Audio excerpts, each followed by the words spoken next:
प्यारे बच्चों, यह वीडियो कक्षा 6 के लिए है। एकादश पाठ का यह सुभाषितानी अध्याय है, जिसमें कुछ नीतिपरक श्लोक दिए गए हैं।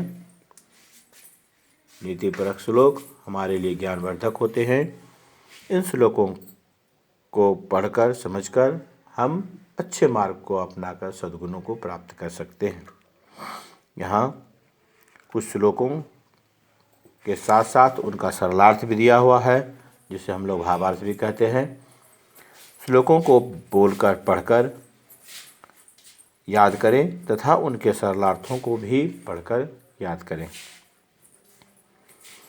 श्लोक है, एकः ईशः पितास्माकम् एकैव जननीधरा सादरं प्रणमामः तौ वयं सर्वे सहोदरा।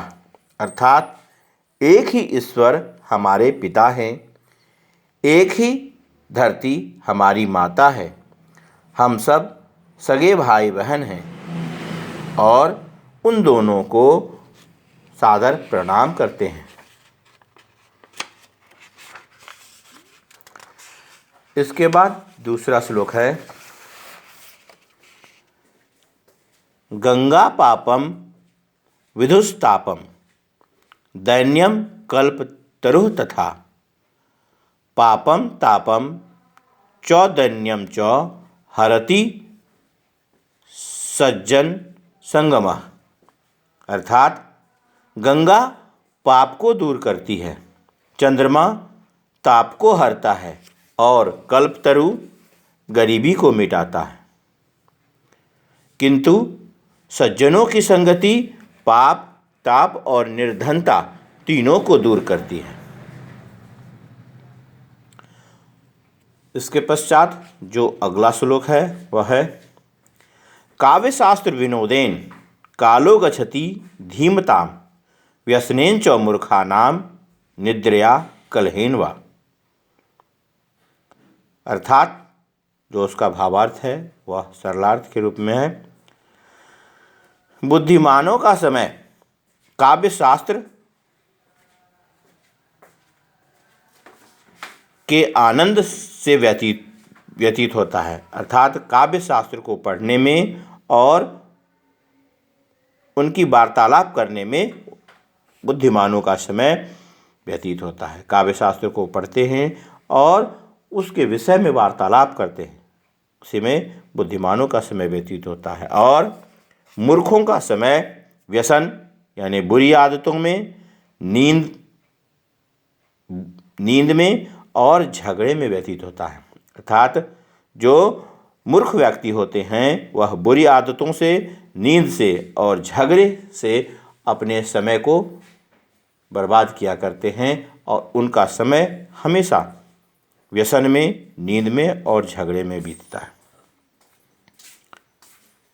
अधमाः धनम इच्छन्ति धनम मानं च मध्यमाः। अधमाः धनम इच्छन्ति धनम मानं च मध्यमाः उत्तमाः मानं इच्छन्ति मानो ही महतां धनम। अर्थात जो लोग नीच प्रवृत्ति के होते हैं वह सिर्फ धन चाहते हैं। जो नीच प्रवृत्ति के लोग होते हैं वे धन चाहते हैं।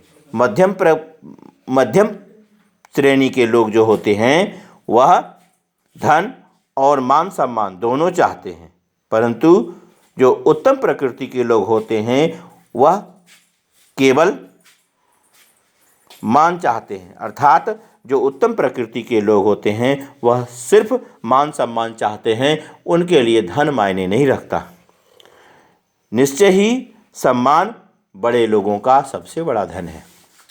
अर्थात जो बड़े लोग होते हैं उनके लिए मान सम्मान ही धन होता है।